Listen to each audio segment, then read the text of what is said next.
À compter de lundi prochain, le 17 août, les travailleurs de la fonction publique qui terminaient le travail à 14 heures travailleront jusqu'à 16 heures comme c'était le cas auparavant. Cette décision fait partie des mesures prises par le Conseil de ministres lors de sa rencontre à State House cette semaine.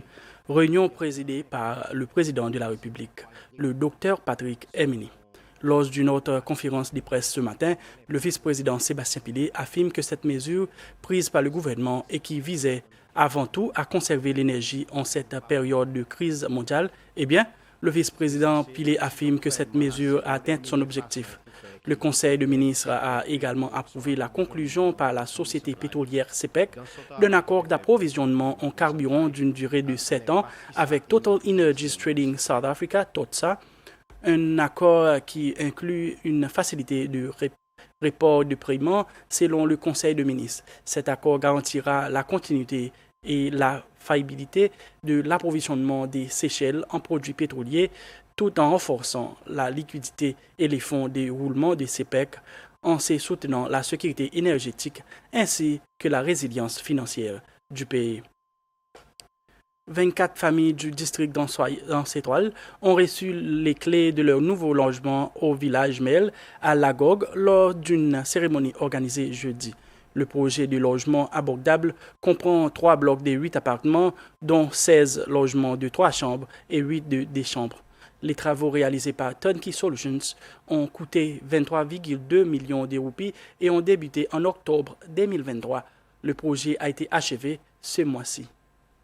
Le président de la République, Patrick Hermini, et le membre de l'Assemblée nationale pour Ancétoile, Georges Romain, ont dévoilé la plaque marquant l'achèvement du projet.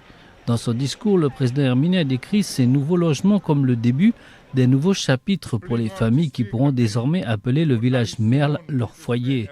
De son côté, le député Georges Romain a appelé les nouveaux habitants à prendre leurs responsabilités afin de préserver et de protéger leur nouvelle communauté. Concernant le traitement des eaux usées, la PUC a installé pour le moment un système temporaire en raison du retard dans l'acquisition de la station permanente. Une fois cette nouvelle infrastructure opérationnelle, les logements seront raccordés au système permanent. Parmi les nouveaux résidents figure Nathaniel Dufresne, mère de 4 enfants, qui s'est dite heureuse de recevoir les clés de son nouveau logement. Très vite, plusieurs familles avaient déjà commencé à aménager dans leurs appartements et à découvrir leur nouveau cadre de vie.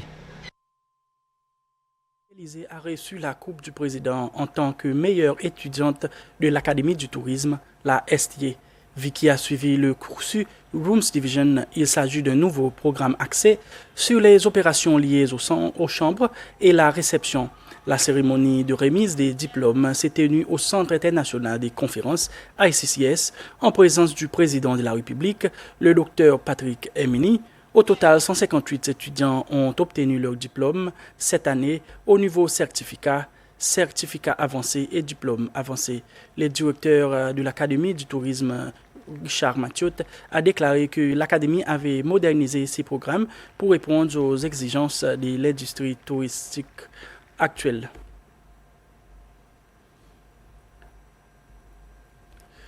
Nous sommes aujourd'hui le 14 août, la veille de la fête de l'Assomption qui sera célébrée durant le week-end à la digue. C'est un jour férié dont beaucoup espèrent profiter pour se rendre sur l'île.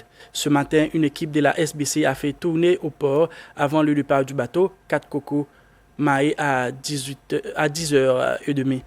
Arrivé sur le place au port avant 10h, il y a eu une longue file d'attente et des passagers impatients d'embarquer. On pouvait lire cette émotion sur le visage de chaque étranger ainsi que Seychellois, des passagers qui s'apprêtaient à faire le voyage pour participer aux célébrations de l'Assomption. La grande majorité des passagers avaient bien sûr la digue comme destination.